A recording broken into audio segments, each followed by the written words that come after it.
5 Money Secrets Banks. Hope you never understand Part 2. Chapter 3. Where does your money really go? The next morning, Michael couldn't stop thinking about one question. If inflation quietly reduces my purchasing power, what exactly is my bank doing with my money? So he started researching. At first, he imagined huge underground vaults filled with stacks of cash, waiting patiently until customers came back to withdraw it. But modern banking doesn't work that way. When you deposit money into a bank, the bank generally doesn't leave every dollar sitting untouched. Instead, banks use deposits to help fund loans for families buying homes, entrepreneurs starting businesses, and companies expanding operations. That single deposit begins supporting economic activity. Michael was surprised. He realized banks aren't simply giant storage lockers, they're financial intermediaries. Imagine one customer deposits $10,000. Part of that money supports new loans. The borrower spends it. The recipient deposits that money into another bank. That bank can also make loans. The process continues throughout the financial system. One deposit can support many dollars of economic activity over time. Michael stared at his computer screen.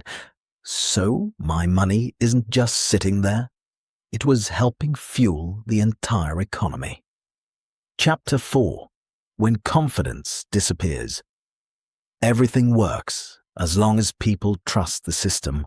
Most days, customers withdraw only a small portion of their deposits. Banks can comfortably meet those requests, but history has shown what happens when fear replaces confidence.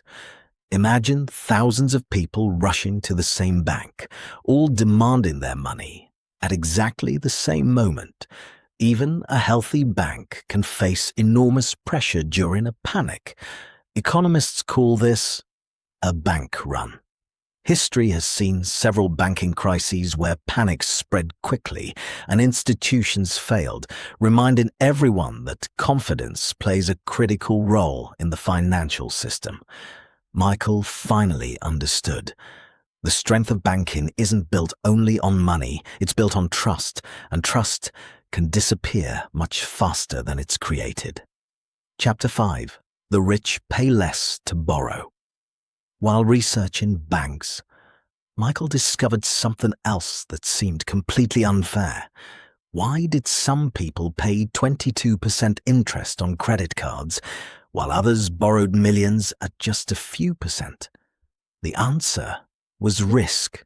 Banks don't simply sell money, they price risk.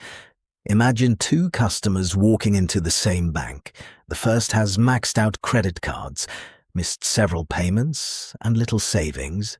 The second owns valuable investments, has a long history of paying debts, and substantial assets. Who looks safer? The safer borrower usually receives lower interest rates, not because they're richer, but because the bank believes there's a much lower chance the loan won't be repaid. That's why highly credit-worthy individuals, and in some widely reported cases, billionaires, have secured exceptionally low borrowing rates compared with average consumers. To Michael, it suddenly made sense. Money follows confidence. Lower risk often means lower borrowing costs. Ending hook. But then Michael uncovered the biggest surprise of all. The wealthiest people weren't avoiding debt, they were using it very differently. Not to buy things they couldn't afford, but to keep their investments growing while borrowing strategically. How can borrowing money sometimes help build wealth, while credit card debt destroys millions of families? That's exactly what you'll discover in Part 3, Fade to Black. Next episode, Good Debt versus Bad Debt, the financial strategy the wealthy understand.